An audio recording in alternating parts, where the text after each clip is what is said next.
bands.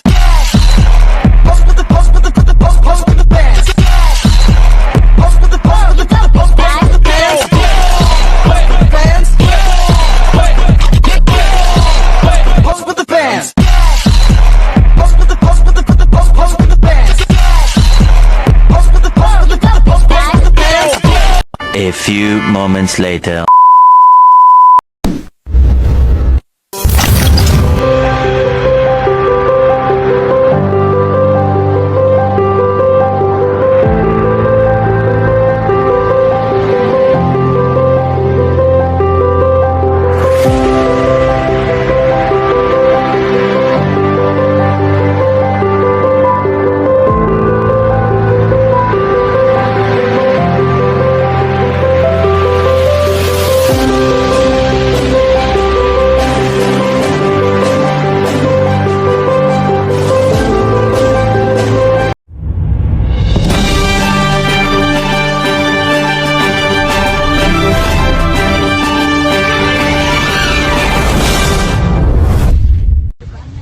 Halo Sobat Pancasila, Assalamualaikum warahmatullahi wabarakatuh. Dan selamat pagi, Om Swastiastu, Namo Buddhaya, dan salam kebajikan untuk kita semua.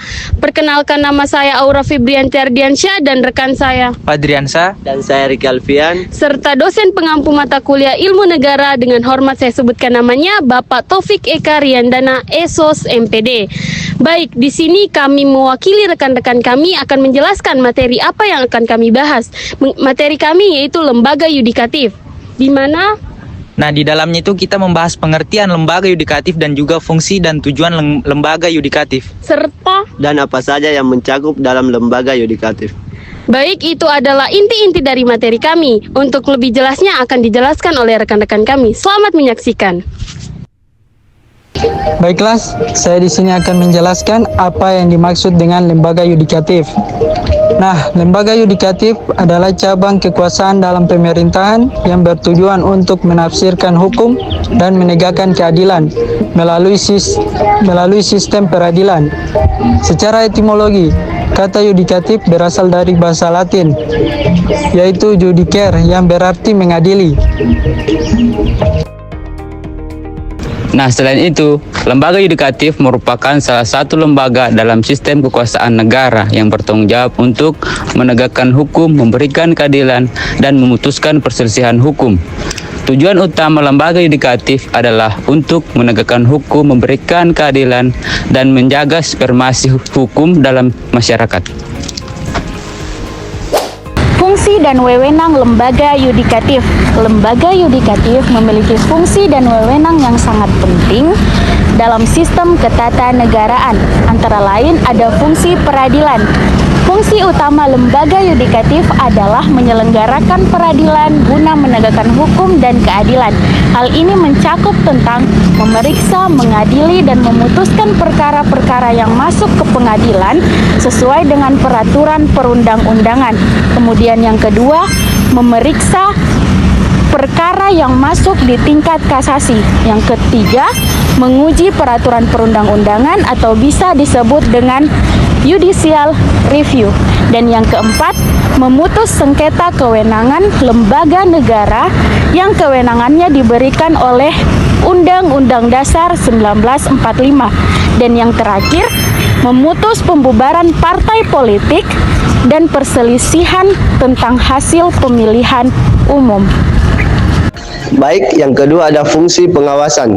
Lembaga yudikatif juga menjalankan fungsi pengawasan, meliputi yang pertama ada melakukan pengawasan tertinggi terhadap jalannya peradilan di semua lingkungan peradilan. Yang kedua ada mengawasi tingkah laku dan perbuatan para hakim dalam menjalankan tugasnya. Yang ketiga ada meminta keterangan tentang hal-hal yang berkaitan dengan teknik peradilan. Dan yang terakhir ada memberi peringatan, teguran, dan petunjuk yang diperlukan tanpa mengurangi kebebasan hakim. Fungsi mengatur. Dalam kapasitasnya, lembaga yudikatif berwenang membuat peraturan sebagai pelengkap untuk mengisi kekurangan atau kekosongan hukum yang diperlakukan bagi kelancaran penyelenggaraan peradilan. Dan yang kedua, ada mengatur lebih lanjut hal-hal yang diperlukan bagi kelancaran penyelenggaraan peradilan apabila terdapat hal-hal yang belum cukup diatur dalam undang-undang. Selanjutnya ada fungsi administratif, di mana lembaga yudikatif juga menjalankan fungsi administratif seperti mengatur tugas serta tanggung jawab, susunan organisasi dan tata kerja kepanitiaan peradilan. Dan yang kedua ada mengelola administrasi peradilan, baik yang menyangkut teknis yudisial maupun non-yudisial. Terdapat 3 lembaga dalam kekuasaan yudikatif, yaitu Mahkamah Agung, Mahkamah Konstitusi, dan Komisi Yudisial. Nah, itulah 3 lembaga yudikatif yang terdapat pada negara kita saat ini. Dari ketiga lembaga di atas memiliki fungsi dan tujuannya. Apa saja sih tugas dan wewenang lembaga yudikatif yang ada di Indonesia? Baiklah, mari kita bahas. Yang pertama ada Mahkamah Agung. Mahkamah Agung adalah pengadilan tertinggi yang ada di Indonesia yang mengawasi semua pengadilan yang ada di bawahnya. Adapun tugas dan wewenangnya, yang pertama, memutuskan kasasi atau banding terakhir oleh putusan pengadilan yang lebih rendah. Yang kedua, menguji apakah peraturan di bawah undang-undang sesuai dengan undang-undang. Dan yang terakhir, memberi saran kepada presiden terkait grasi atau pengampunan dan rehabilitasi. Yang kedua ada Mahkamah Konstitusi, yang dimana Mahkamah Konstitusi berwenang mengadili perkara-perkara tertentu yang berkaitan langsung dengan konstitusi. Tugas dan wewenangnya antara lain, yang pertama menguji apakah undang-undang sesuai dengan UUD 1945. Yang kedua, memutuskan sengketa kewenangan antar lembaga negara. Yang ketiga, memutuskan pembubaran partai politik.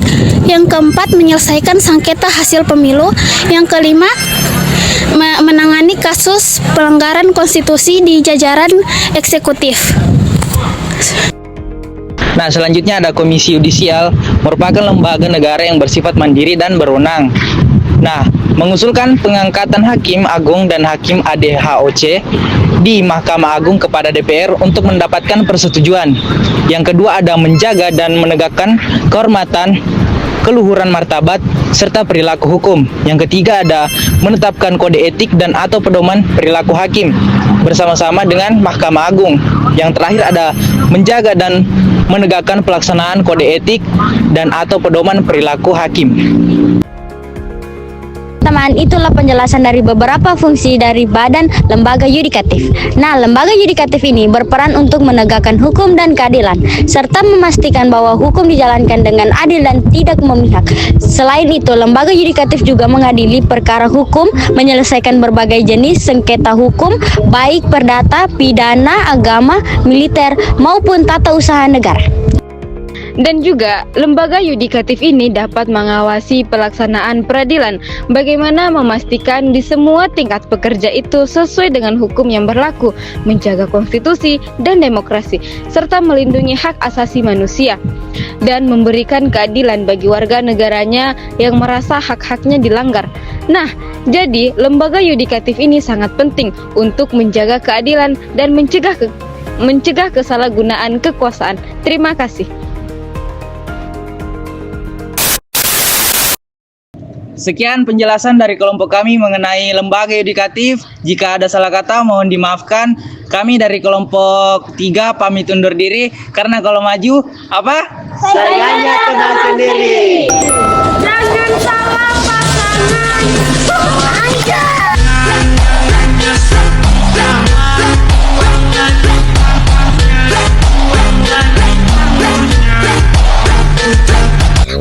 Macam tak betul je budak ni.